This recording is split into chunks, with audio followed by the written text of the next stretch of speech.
मेरा 581 वोट है, उनका 50 वोट नहीं है।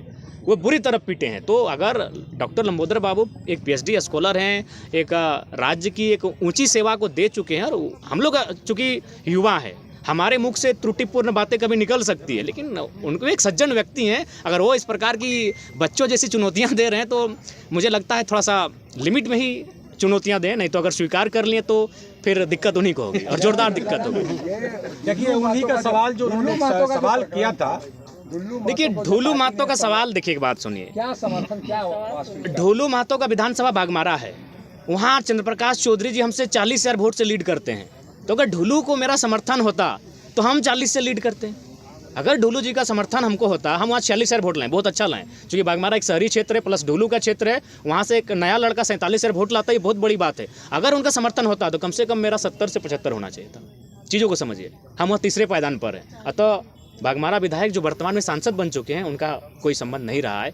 ये एक मीडिया में आया था, लेकिन वो सच्चाई नहीं है। विधानसभा चुनाव में सामान्य वर्ग को क्या टिकट देना? बिल्कुल, क्यों नहीं, हर एक वर्ग हर एक तबका सबके साथ लेकर चलना है। ये विधानसभा अरे हम चुनाव लोग है। बिल्कुल देंगे। आज होश हवास में इतने मीडिया कर्मियों के माध्यम से कह रहे हैं, स्वर्ण वर्ग को भी हम लोग विधानसभा में उतारेंगे, और बाकायदा हम लोग चाहेंगे कि एकेडमिक लोग आए, कुछ पत्रकारिता से भी लोग आए। हम तो सनिदा को ऑफर कर रहे हैं, गोड्डा की किसी एक सीट को चयन करें, अभी 6 महीना का समय है, गोड्डा महागामा पड़ा हट एक सीट का चयन करें। हम आपके सामने कह रहे हैं, अगर सनिदा एक सीट का चयन करते हैं गोड्डा से तो हमारे प्रत्याशी होंगे।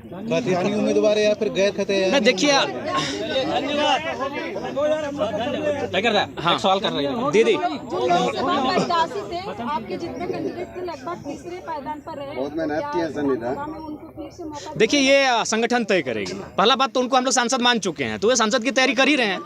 2029 में निश्चय सांसद बनेंगे, लेकिन उसके बावजूद अगर संगठन को लगा कि वे विधानसभा में आने चाहिए तो संगठन जैसा तय करेगी, संसद तय करेगी। दिया था कि जो सांसद का चुनाव लड़ेंगे वो विधायक नहीं लड़ेंगे। हाँ, ये हमने इसलिए कहा था कि हम लोग सत्ता के विकेंद्रीकरण की बात कर रहे हैं, नए नए चेहरों की बात कर रहे हैं, तो हम लोग चाहते हैं कि बाकी जो पार्टियां उनसे अलग पॉलिटिक्स करें।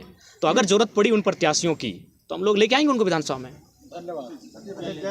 जयराम जी, एक photo Indian school of democracy में आपका वायरल होता है, विधायिका अंबा प्रसाद। देखिए आप देखिए, सबसे पहला बात है, बातचीत हुआ उनसे आप?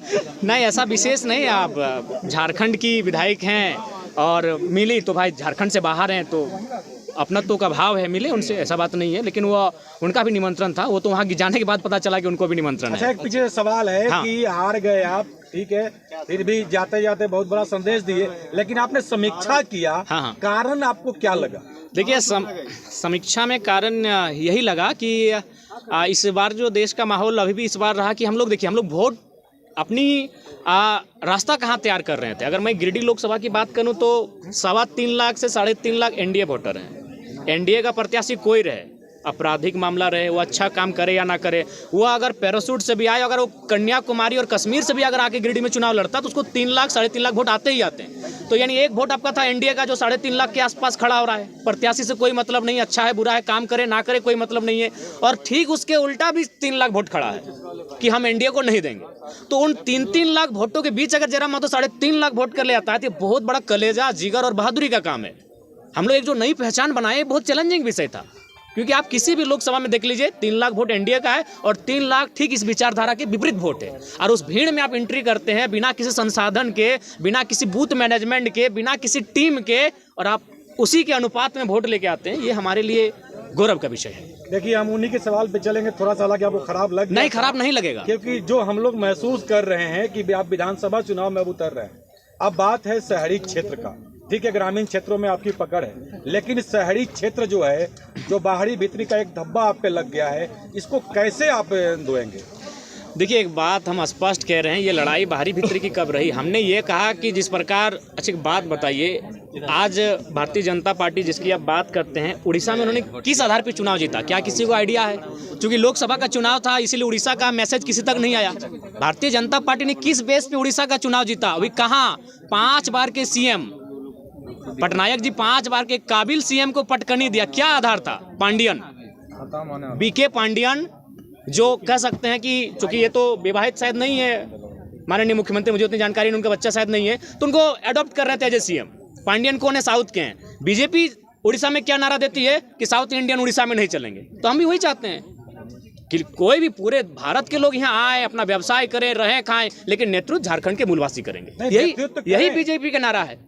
पब्लिक जनता को लेके आप क्या जनता संदेश को हम देते स्पष्ट चलिएगा? कहेंगे, बिल्कुल आप ये जो भाव उत्पन्न हो रहा है, चूंकि हमारे भी लोकसभा में ये आया था कि जयराम जीतेगा तो आपको बस में बैठ के घर जाना होगा, बिल्कुल ये गलत बातें हैं। आप जहाँ रहते हैं वहाँ आप जिस नौकरी को करते हैं, आप जहाँ लीगली तरीके से रहते हैं, स्वागत है आपका। हमारे लोग भी लगभग 16 से 18 लाख लोग प्रदेशों में रहते हैं, ऐसा नहीं है ये केवल भ्रम है। लेकिन हाँ, नेतृत्व का अवसर इस राज्य के लोगों को मिले, ये सबको स्वीकारना होगा। टाइगर दा, एक सवाल है। गोमिया विधायक लंबोदर महतो बोल रहे हैं कि आप झारखंड मुक्ति मोर्चा के इशारे पे काम करते हैं। अच्छा, तो झारखंड मुक्ति मोर्चा के इशारे पे काम करते हैं तो डुमरी में हमको 90,000 वोट कैसे आता? एक पीएचडी वाले व्यक्ति अगर इस प्रकार के बयान दे रहे हैं तो हमको लगता है उचित नहीं है। टुंडी में हमको 60,000 वोट फिर कैसे आ जाता? बेरमो जो महागठबंधन का सीट है वहाँ हमको 50,000 वोट कैसे आता? उपचुनाव में जेबी केसर सीट नहीं, हमने स्पष्ट कहा है कि हमारा पहला चुनाव किसी की मौत पे नहीं लड़ेंगे। वहाँ स्वर्गीय जगन्नाथ महतो की मृत्यु हुई थी और हम लोग पहला चुनाव शुरुआत किसी की मौत से करें, ये हमारा, चूंकि हम लोग सिद्धांतिक पॉलिटिक्स करेंगे, चुनाव हार जीत से ऊपर।